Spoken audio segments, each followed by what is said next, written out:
It's your boy P, back from Ecuador. Just spent 2 weeks over there, a little more than 2 weeks, and I wrote a story about it. So I'm gonna read the story, add some commentary where necessary. This is the version you get not by just reading the paper. This is the real life. This is the book. Here's the movie.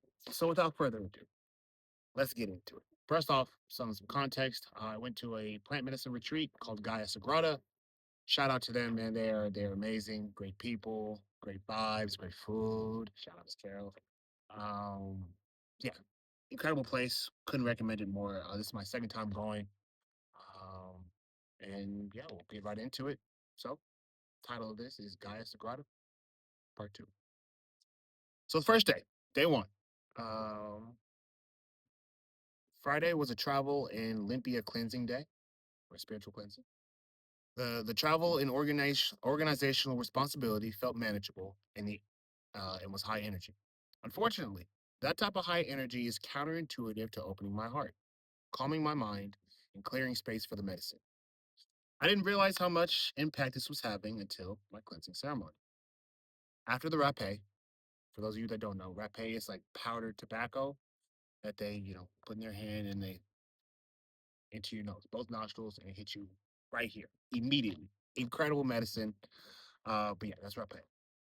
So after the rapé was given, I was struggling hard to align my head with my heart and breath.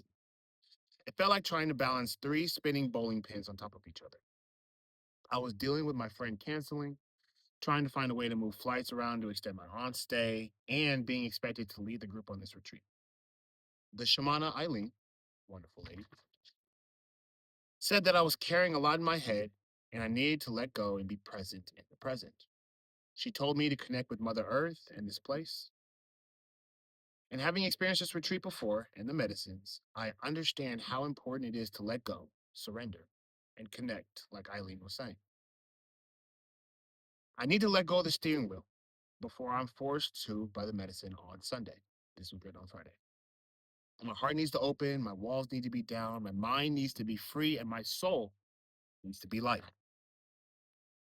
After cleansing and lunch, I had an urge to lie in the grass and take a nap. So I did. Afterwards, I went back to my room to continue to sleep, mostly because I had minimal sleep since I started traveling and needed rest. This wasn't the start I was hoping for, but I'm glad it's the start I got. It's a nice reminder of the power in this place and with these medicines. Very happy and grateful to be back. Day one. Day two, family fun day. The day started promptly around 4 a.m. when Dad woke us up to debrief about our experience with the cleansing. Out of the five of us in the house, Dad and one other hadn't done their cleansing ceremony yet. I mentioned that because my dad was behaving similarly to me before my cleansing. A few hours later, during his cleansing, he had a very strong reaction to the medicine, the rapé, uh, and was told that his head and heart had been disconnected. He was pretty wiped out afterwards, and his energy tapered off the rest of the day. Our entire group sat and watched each of the four cleansings that day, ending with my dad. And it was a beautiful sight. 10 people sitting, watching, cheering for, and loving each other. After lunch, my friends Esau, Rhoda, Lou, Simon and I went to the garden to pull weeds for our community service hours. We laughed and joked and loved each other like old friends, even though we just met each other like 24 hours before. It was incredible. So much fun. The transformations and growth I've seen after just the cleansing have been incredible. Not just for me, but out of our entire group. And I wish my brother and best friend were here to experience and enjoy it. However, this way might be for the best. My intention has shifted to a request to be guided to my prosperity. More specifically, $50,000 a month take home. I'm ready to receive the medicines again. I'm ready to make myself and the people around me wealthy. Lastly, there's a very good chance I will extend my stay for the full 12 days. That was day two and day three. Ayahuasca ceremony day. In the meditation before the ayahuasca ceremony, I sat with God and his wife that I met during my first retreat. and they gave me a look. They gave me a look that said, "Are you ready?" I told them yes, and they stepped to the side to reveal a giant mountain with a stairway leading all the way up. The steps were pretty hard to see. Some were covered with tall grass, some with rocks and mud, others with things I can't remember. I believe this is the path towards all my desire. I'm pointing because like this is where it was in my. Yeah. I believe this is the path towards all my desires, and they, God and his wife, are ready to help me climb. We had the same shaman as last time for the ayahuasca ceremony, and he remembered me because of how calm and collected I was after several cups of his ayahuasca. But he had something planned for me this time. He gave me a cup twice as big as everyone else's, and within just a few minutes, I was the first one knocked out. Now the trip started similarly to last time.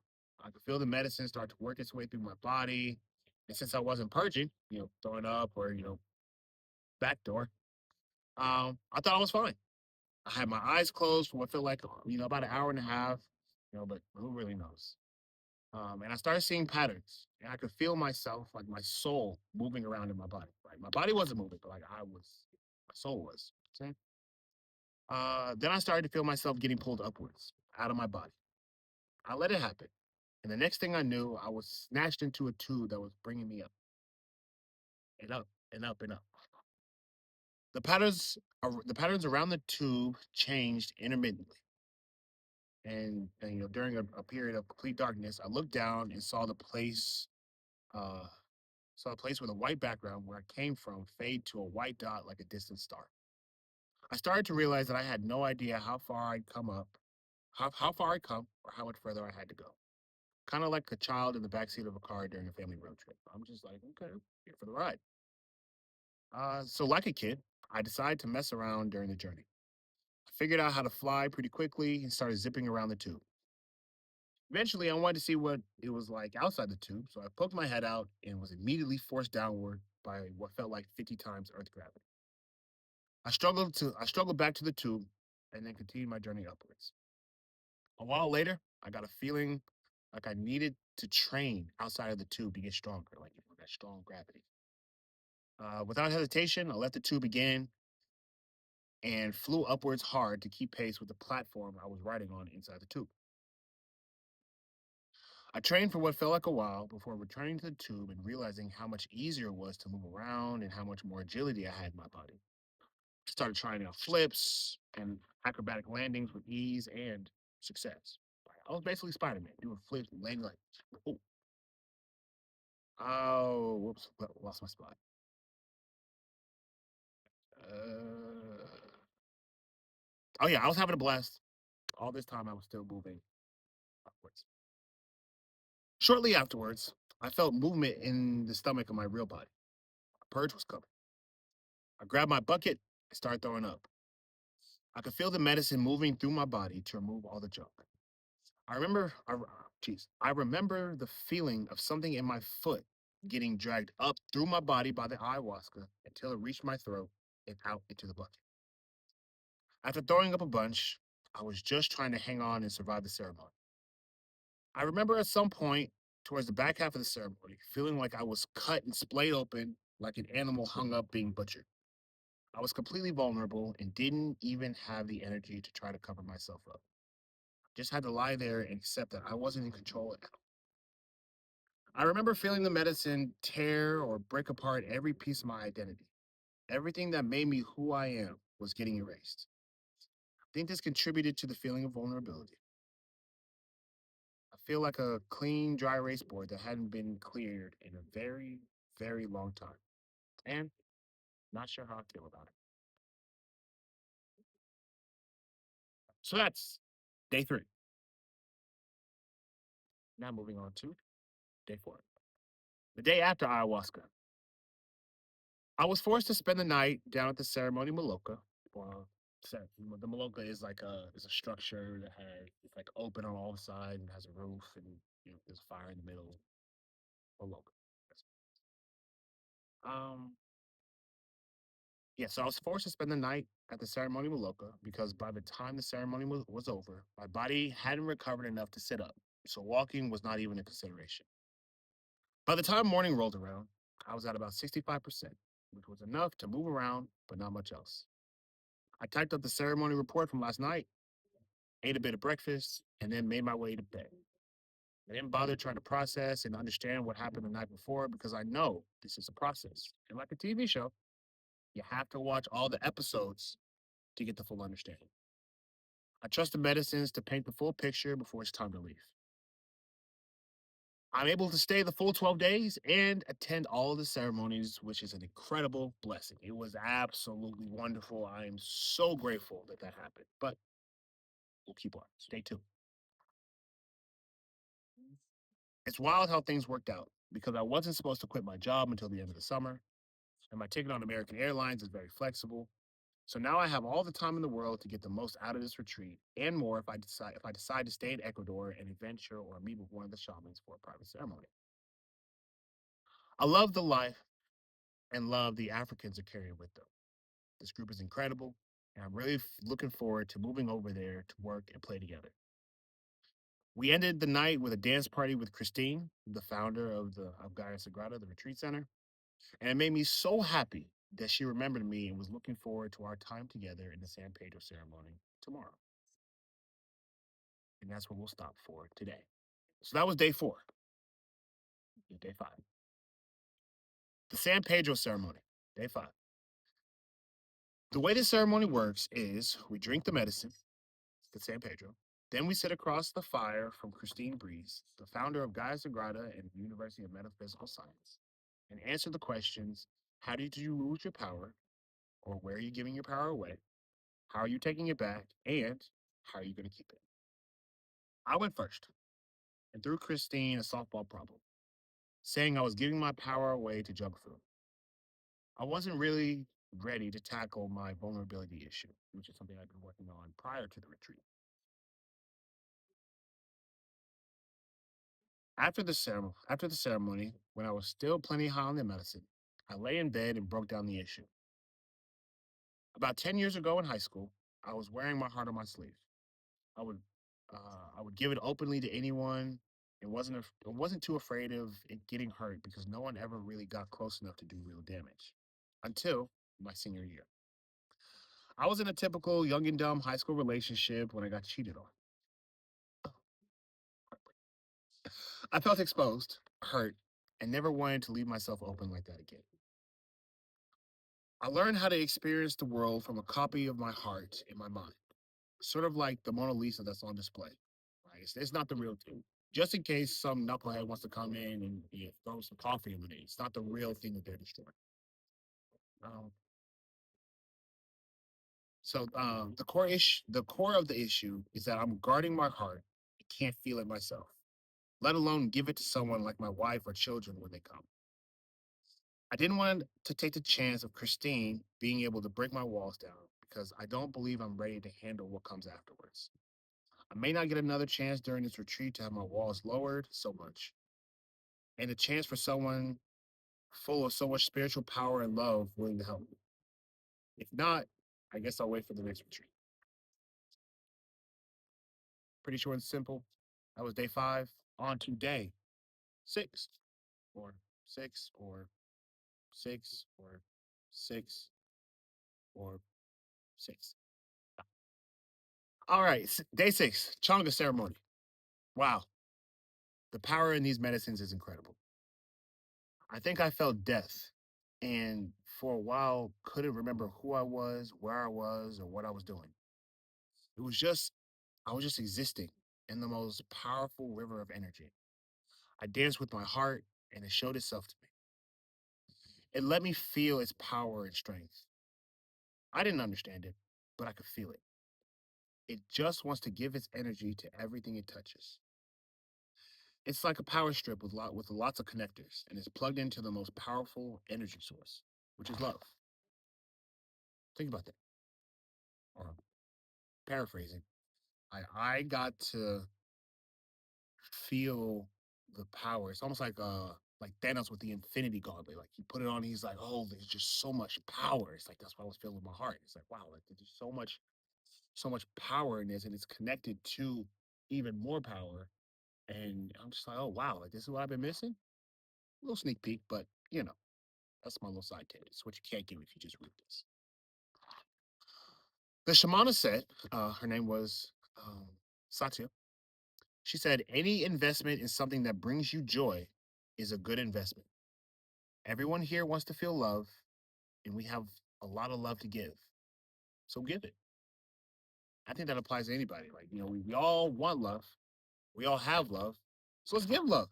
Make the plan just a little bit better. So if you see this video, please, or if you're watching this far in the video and you have someone in mind, just send them a text or a call or give them a hug or something. Just tell them, hey man, I love you. Hey girl, I love you. Whatever. Love. It's kind of crazy because someone just loved a message I sent to them. As I said, that's pretty damn cool. Anyways, um, I'm powerful beyond anything I can put words to. I don't think I need to control that power. I'll be the vessel for it to flow through. And I'm reminding myself to look for a heart opening ceremony, preferably a private session in Quito. If there is one, make arrangements to make that happen. Subtle foreshadowing, that's kind of why I left it in the journal, because, you know, we'll see. So that was whoa, 6. Let's go to day 7. Sweat Lodge ceremony, day 7. The ceremony was beautiful and intense. There are 4 rounds: earth, water, fire, and then air in that order. The first 2 rounds have feminine energy. The fire round is masculine, and the final round has both. I could feel my soul and spirit dancing and growing more powerful as the sweat lodge got hotter. Oh, also, we take San Pedro before we go in the sweat lodge. It's hot. You can look it up on another YouTube video, but it's posted. Um, but yeah, I could feel my soul and spirit dancing around. Um, and then during the fire round, I was shown a vision of me building a kingdom in a modern sense. I watched myself pour deep love into the few people who were with me in the beginning, and that love was a lifeblood that grew the kingdom. I watched myself hosting gratitude dinners where we honored truck drivers who were an essential piece of the business at the time. I spoke highly about them in front of their families, and they were incredible. They were incredibly grateful for the recognition and for feeling special in front of their families. I also watched myself make very difficult decisions from a position of grace and love without compromising the values and respect of the community or kingdom. I felt the responsibility that comes with that level of power, and I accepted it. I was strong in it and was loved for it. After the ceremony, I talked to one of the shamanas, Satya, who was hosting the ceremony and opened up about my struggles with opening my heart. She first talked about how trying to protect myself from getting hurt was preventing me from experiencing the beautiful love that can come along as a result of giving my heart. Now, this made a lot of sense logically, but it felt like me telling someone who's terrified of spiders to just let a harmless one crawl in their hands so they can move past their fear. Right? It just wasn't happening. It wasn't clicking in the moment. I'm like, yeah, it makes sense. I don't know how to do it. I asked her how I could get the medicine to help me with opening up my heart. And she said to give the medicine permission for my mind and soul to come in and do its work. I'm going to use this approach in the next 3 ayahuasca ceremonies and 1 San Pedro ceremony that I have left. And that was day 7. So now we're on to day 8. We're rocking and rolling. Wow, it's 20 minutes. If you stayed this long in the video, go ahead and drop a like, drop a follow or a subscribe if you haven't already. I know you probably hear this from all these other YouTube videos, but I'd appreciate it. It's a little bit of love. That's how you show me some love. Okay? Or you can drop a comment too. If you drop a comment, I will respond. Trust. Okay, now on to day 8. Got it right that time. Combo ceremony. This is the day after the sweat lodge. This ceremony was very quick and intense. Also, I have the marks. So what combo is like they'll burn holes onto your skin, and then they take a frog secretion and coat it on, leave it there, and then wipe it off. And what it's supposed to do is it's like a reset for your immune system and some other stuff. So like it'll flare it up and I'll let it calm down. So it's almost like in the morning when you stretch and you're like, okay, you're shaking off the night, whatever. That's kind of how I picture the compo working or from their description. Anyways, my intention going into the ceremony was to start breaking down the walls around my heart. I was given 5 large spots of medicine and then vomited shortly afterwards. Inside the mucus was a lot of oil like substance with the color of scrambled eggs. The diagnosis from the shaman was that the medicine was cleaning my liver and my lungs. The liver was holding on to a lot of frustration from the way people perceive me and frustration from trying to figure out who I am. The stress and frustration of who I am were mostly held in my lungs. And he told me that I was still young and to give it some time and be patient with regard to figuring out who I am. He also told me not to get upset when people don't understand me because it's going to happen. He also talked about how some people will see me change change and still be in love with the old Porter. He recommended that I honor the time I spent with them and release them from my life. But if I wanted to keep the relationship and not grow as much as I could, that's okay too. He ended by saying that it's okay to share love and open my heart to the world because the world needs it. So I'm passing that message on to you, viewer, if you're watching. Share your heart with the world because we need it. Got a lot of hate out there, got a lot of love too. So let's win the war. Love should beat hate. Love will beat hate. Okay, so that was the morning of day 8. Here's uh the afternoon session. So this is the holotropic breathwork ceremony. If you don't know what holotropic breathwork is, uh, look it up. Holotropic, HOLOTROPIC. Shout out Chris because he was the one running this. I don't know if I give him a shout out here, but shout out to you, dog. Hope life is treating you well. So my intention at the start of the ceremony was to release the fear around opening my heart. I thought the root cause of this issue came from getting cheated on in my first relationship back in high school. But during the ceremony, I was pulled deeper. I was brought to a moment at the start of 6th grade, which is way before high school. So in the months before the event in 6th grade, our whole family was living in Zimbabwe. Mom, dad, brothers and sisters. And I was getting into trouble regularly at school. My parents made the decision to send me back to the U.S. to live with my grandmother. We all left at the beginning of August to head home, back to the States, and get me enrolled in school. Now, the first few weeks were fun with back to school shopping and hanging out with my siblings. And then school started in late August, and I was still having a great time. You know what I'm saying? Because I would go to school and I would come back home enjoying the fun with my siblings until it was time for them to leave. We said goodbye the night before, and another round of goodbyes in the morning when I left off for school. And when I came home, I remember being overwhelmed with sadness and loneliness. I started crying. I missed my family. I had no one to talk to, no siblings, no parents, no one. And my grandmother didn't have time for my crying and sadness. So the only place I could let out my emotions was in my room alone. But I couldn't lock my door, and my grandmother would come in from time to time. So for weeks, I had to hold it all in until I knew she was asleep. Now, first off, before I keep going, love my grandma. She did so many amazing and wonderful things for me, changed my life, truly changed my life. So through the story, I don't want to paint her like the villain. She's one of my heroes. But that's just how the story goes at this point. This was the moment, and I could feel, sorry, back to the story. So this was the moment, and I could feel my younger self's pain, the hurt, the longing for someone. Everyone I loved was gone by the time I came back from school, and I didn't have anyone I trusted to talk to help me through this. I was told to toughen up and stop crying. That's when I decided, probably unconsciously, to protect my heart from feeling pain like that again. Since then, I can't remember feeling real, full love for more than a moment before it was met by a strong and sudden disconnection from that emotion. So it didn't get a chance to get absorbed into my heart.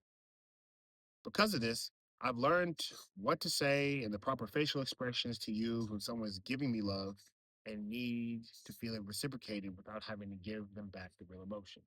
So it's like if someone was like, "Oh man, boy, I love you," bro, I'm like, no, I would know, I know the proper response. Like, I love you too, and like I would try to, I would mean it to the best of my abilities.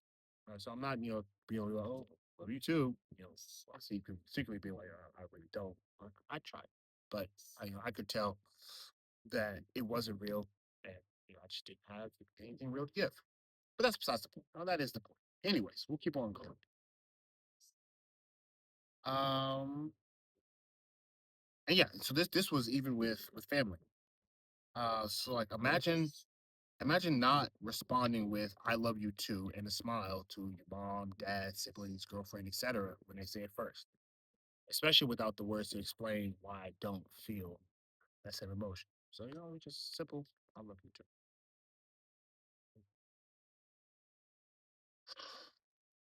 Okay. My dad and some extended family and his friends are leaving the retreat center in the morning. I'll have three ayahuasca, one San Pedro, and one Bufo ceremony to work through this without having to worry about my behavior in the ceremonies. If I need to cry, I'll be free to cry. If I, I'm confident that we'll get this resolved because I don't have to hold back, and I've been making good progress so far. That's the end of day 8. And I apologize for like how choppy this is. One, I'm not saying I'm a YouTube rookie, but the way I wrote this in like the journal format is just kind of like my raw thoughts you know, as the ceremonies and as the retreat was going on. So it might not sound very cohesive, but if you just stay with me, if you're sticking with me this far, eh, it's about to get good. We're about to tie everything with a bow. And if you haven't seen it this far, then well, you won't even see this. So I don't have anything to say. Hopefully you come back. Anyways, that was day 8. Now we're on day 9. I'm not gonna do the finger. Actually, all right. Day 9. Welcome to day 9. Ayahuasca with our shaman TT part 2. It's day 9. I signed up for an optional ayahuasca ceremony with the shaman who performed the first ceremony. In the meditation before the ceremony, I focused on preparing myself to be open and surrender to healing my heart. As usual, we were given tobacco in our left hand before the ceremony as a way to give our prayers to Grandfather Fire. During my prayer, I asked for healing from the pain that closed my heart and gave the medicine permission for my mind, body, and soul to do the work. In the introduction to the medicine after the tobacco prayer, the shamans explained, and I'm paraphrasing here, they explain how purging through your mouth is releasing things that are more recent, and purging through the back door is the medicine cleansing things you've been holding on to for a very long time. Now, I don't remember much from the ceremony except going to purge through the back door for the first time in my 3 ayahuasca ceremonies. And it's quite a bit. So, the first time I was at the retreat, I had one ayahuasca ceremony. Then at the start of this one, I had my second. This one was my third, like I just said. So, short one for day 9, nice and easy. And now we're on to the next day, day 10. Day 10. Holotropic breathwork and ayahuasca 3, day 10. The breathwork ceremony started right before the ayahuasca, and I walked in with a mission: go save younger me.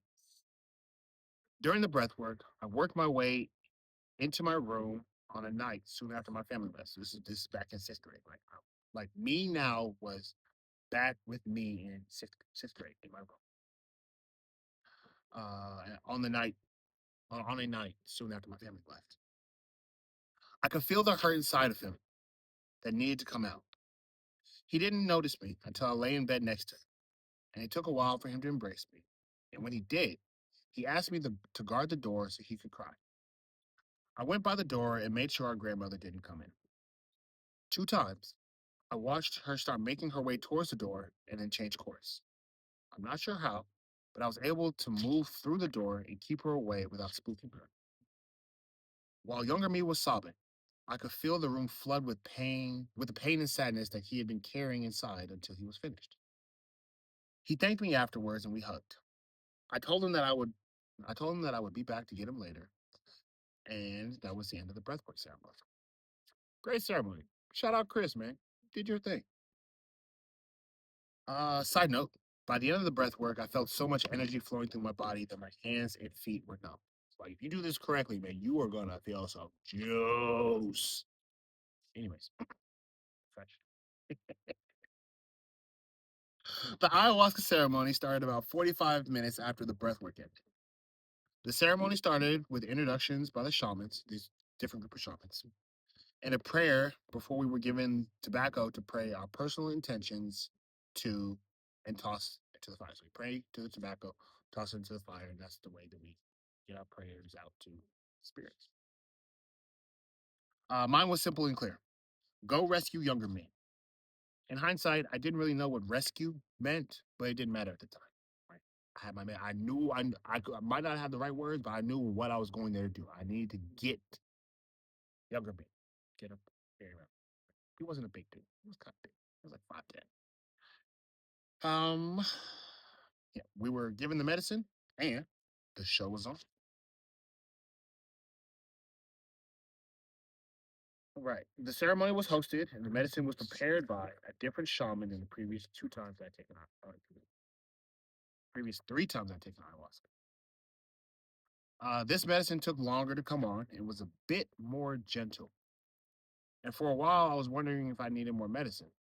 Sure enough, about 20 minutes after thinking that, I could feel it start taking over my body. I did my best to resist rushing the medicine because I wanted to jump right into the rescue mission as soon as I felt the first tingle. I could feel this medicine bringing me down to the room where younger me was lying in bed, still sad and on his iPad. It seemed like the medicine was creating a barrier around the room to prevent anything from disturbing the process. So it was doing its thing. Kept it flowing away.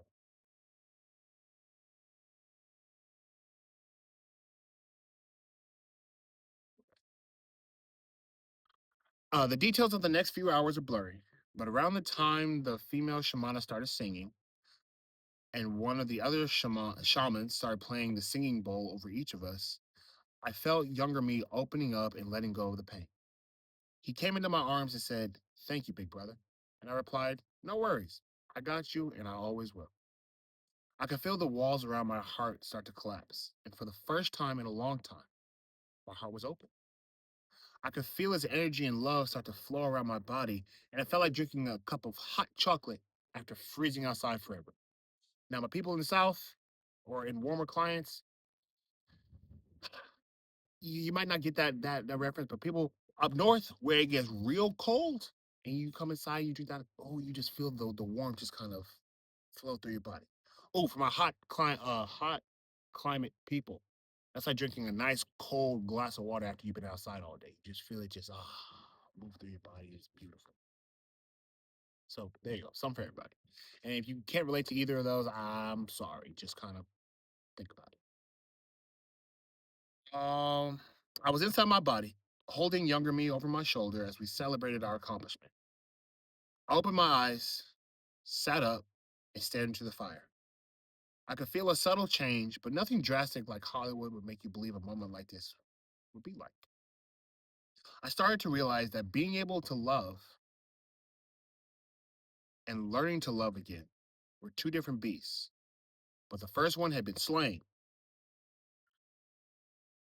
Now, little me and I have some work to do, and we get to do it together with an open heart. So that was ayahuasca 3, day 10. This is the day after ayahuasca, day 11. To integrate this new heart opening, I'll be like a rubber duck on the sea of emotions, riding the highs, lows, and stillness when they come without trying to control them. I'm not going to try to make the highs last longer or the lows shorter. Yeah, I read that wrong, but yeah. The purpose is to get used to having my heart open and allowing whatever emotions to flow and have their time. And to teach my nervous system that I'm safe across the whole gamut of emotions and that I don't need to constantly wear my armor and have my guard up. I've learned that emotions don't last very long on their own, maybe a minute or two. And anything past that comes from spinning up a narrative around that emotion. I'm blank because blank. I'm sad because it's raining. I'm mad because I got a bad grade or because whatever. I'm happy because you get the gist. I'm blank because blank. That's spinning up a narrative around emotion. And like I'm trying to avoid doing that. I do that great with positive emotions, but I'm trying to be neutral, like a rubber duck on the water. Just it's up, it's up. When it's down, it's down. It's flat, it's flat. Just hey, I'm just sitting here chilling, soaking up the sunshine, feet in the ground. Living life. Anyways, let's keep on going. Videos keep kind of long. I need to understand that I feel emotions because I'm human, and that's part of the human experience. It's a way for my body to release energy. And then here's an excerpt from a conversation I had with AI about this. There's a massive difference between feeling an emotion and identifying with it. My old way, suppression. I'm not sad. I'm great. Let me fix my face. That's denial. The trap, which is wallowing. I'm sad.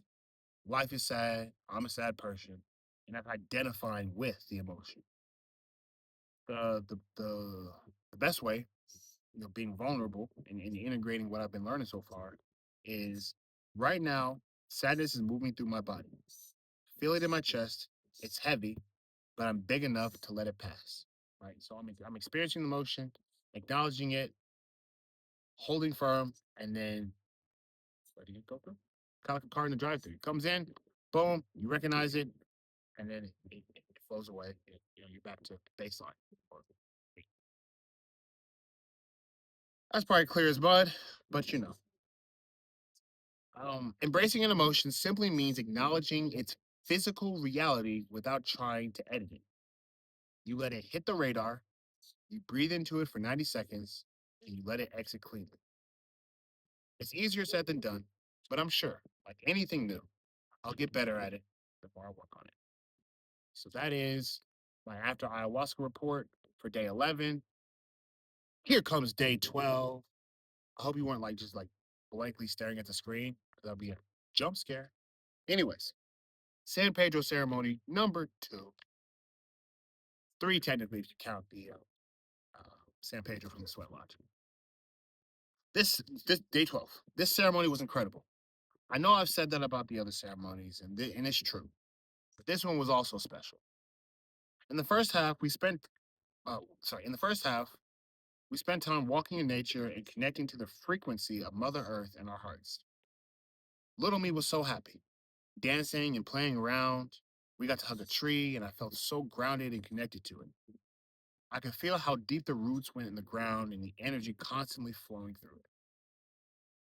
The second phase of the ceremony was an offering to a sacred tree, and it was beautiful.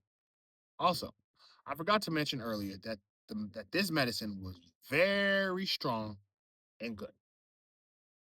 The shamanas told us in the beginning that the medicine tastes bitter. Sorry, that medicine that tastes bitter is sweet for the heart and soul.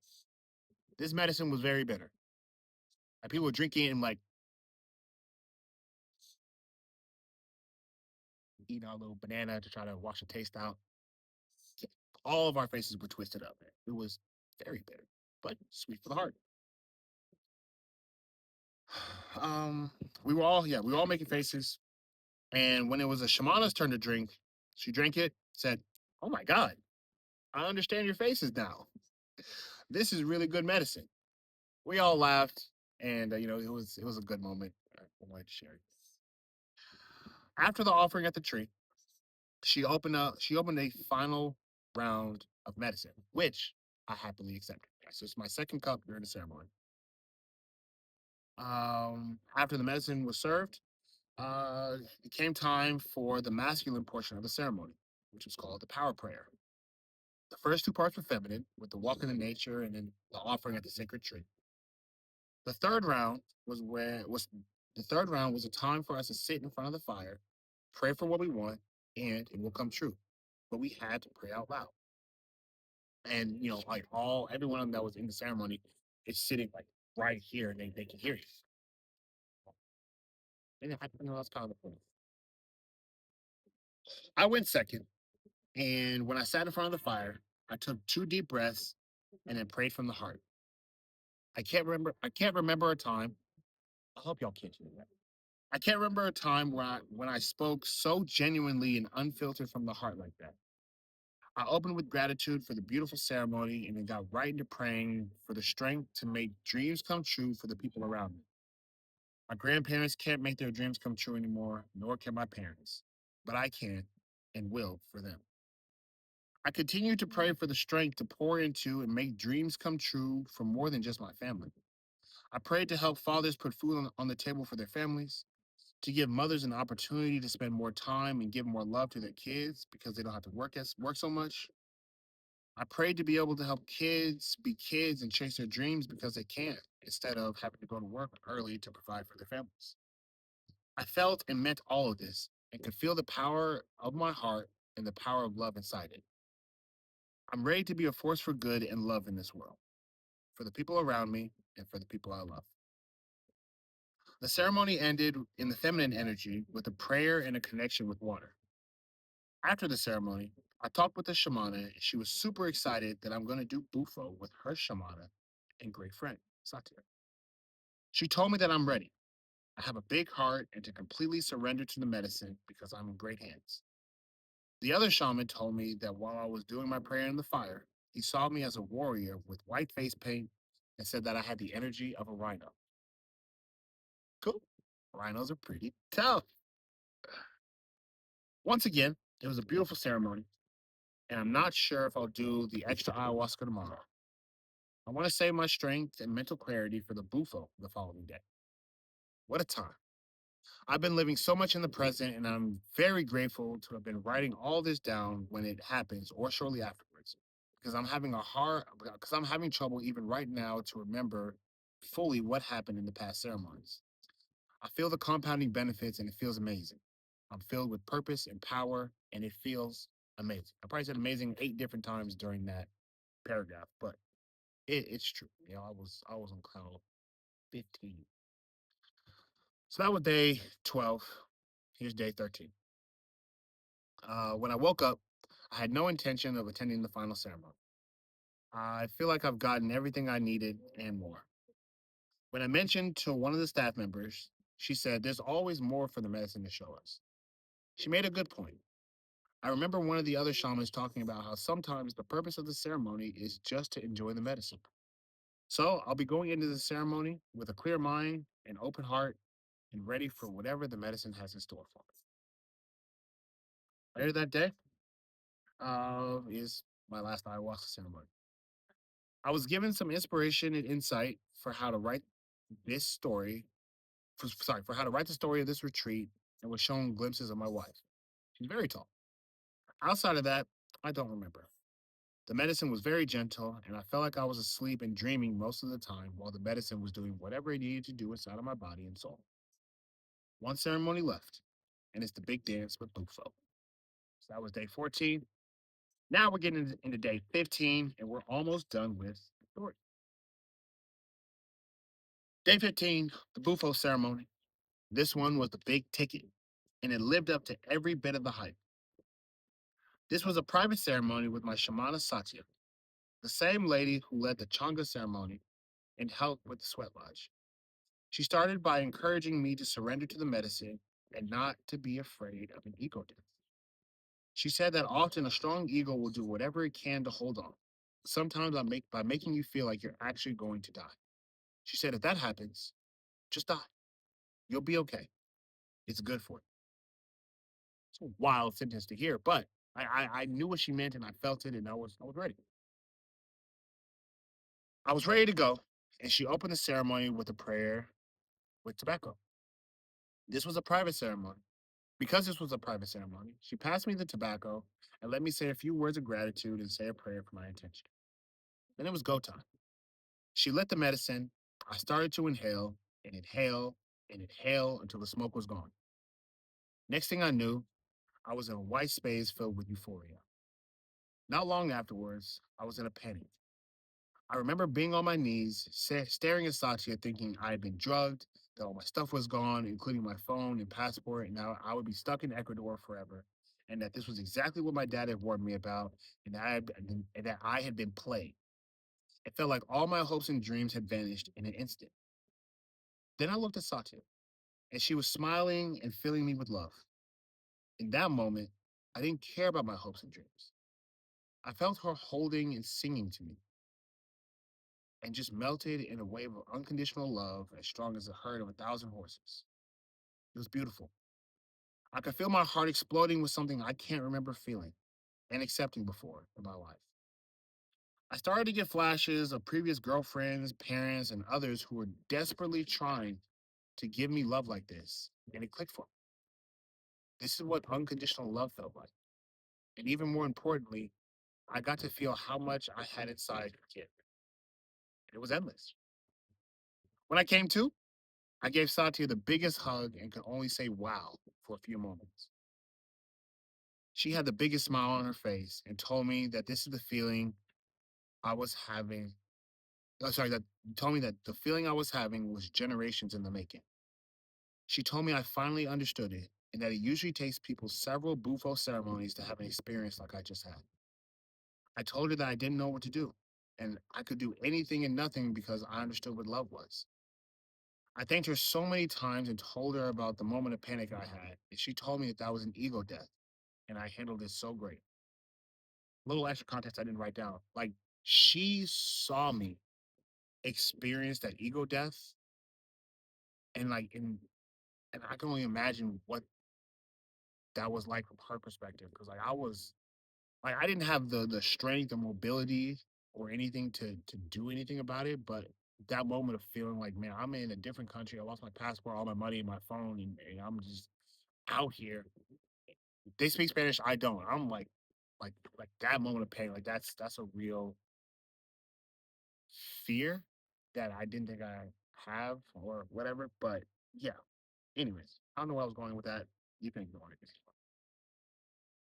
I was so eager to start pouring out love because I had my heart because I had opened my heart, faced fear, and nothing happened. Any fragment of the walls or armor around my heart had been blown away, and I felt free and powerful. I feel like I can do anything now because of the love I have flowing through me. I asked Satya if this is what she's seen inside me the whole time, and she said yes. I realized that this is something other people have seen in me, but I was naive for so long. Friends, family, the other shamans, strangers, everyone except me, until now, knew that I had this inside me. I know I have more growing and learning to do, and I'm very excited to share my heart with the world, and especially with my girlfriend in my next relationship, who will probably be my wife. I will pour so much love into her, knowing my heart is safe, and I'll do the same with family and friends. That was day 15. Yeah, so that was kind of in the morning, and then now these are the thoughts I was having at the airport later on that night. I'm sitting on the plane, thinking about how much has happened and changed in the past 2 weeks. It's like I just downloaded a software update from the planet straight to my mind, heart, and soul. Putting into words doesn't feel like doing it justice. It was a bit of a grind going through so many ceremonies that lasted almost all day and or night. The medicines and shamans work together like an emergency room team to do as much critical healing as possible on my mind, heart, and soul. Eating a clean vegetarian diet, along with being in a high vibration environment full of gratitude and love, the ceremonies were like a life anesthetic. So you wouldn't have to fight off the outside world while your healing was going on. I was able to settle into the present moment and allow the shamans to help me guide the medicine through my body and into areas that needed it the most. During the last retreat, I got exactly what I wanted. During the last retreat, I got exactly what I wanted. A stronger connection with God. At this retreat, I came in wanting wealth and prosperity, and I was given the skill I needed to make that happen. Surrendering to love. In other words, opening my heart, letting love flow, dropping the armor around my heart because I deserved. Sorry. Well, let me do that again. In other words, opening my heart, letting my love flow, and dropping the armor around my heart because I deserve to feel love. It's a feeling that might sound cliche in writing or in a YouTube video, but it feels more real, beautiful, and powerful than anything else, even money. We'll see how this plays out. This is setting up to be an incredible transition.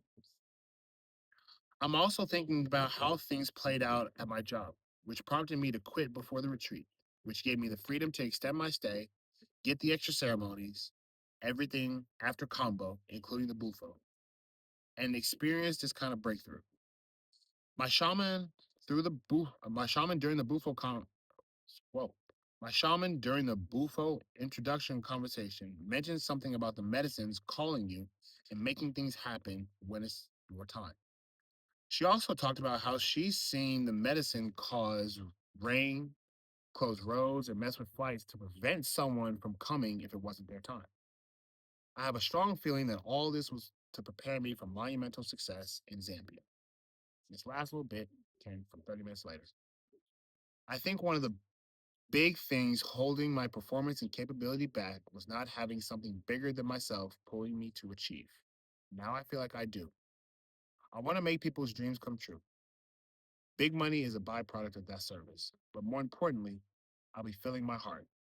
That's something I'd be excited to get out of bed for and grateful for the ability to do. If you stayed to the end, I really appreciate you. Um, yeah, very grateful, very honored to share my story, and yeah, looking forward to like my new life or like my updated life, upgraded, whatever you want to say. Like I'm really excited for it, and I'm not gonna take up too much more of your time because we're already 51 and some change minutes in. And this is the longest YouTube video I ever made, I think. So with that being said, um, man, have a great day, have a great life. Love you. See you in the next video. Peace.